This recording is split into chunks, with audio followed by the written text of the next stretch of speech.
When you're processing transactions from a bank feed in PaTMa, PaTMa will recognize income amounts, and it will try to match the amount and the approximate date with when other tenancies in the system, or sorry, existing tenancies within the system, when they're known to be due that amount on that date. And if we find any that do match, we'll provide these in the drop down here.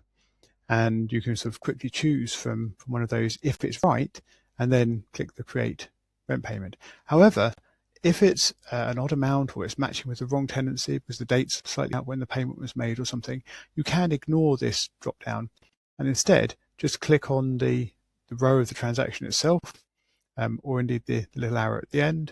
And when you click on that, it'll then pop up a box where you can choose from any of the tenancies that you've got within your system, and you can type in there to help choose them. And once you choose the tenancy, you can add a note if you wish. The date and the amount are obviously pre-filled from the transaction, and you can save that. That will record it as a rent payment on whichever tenancy it is that you've chosen.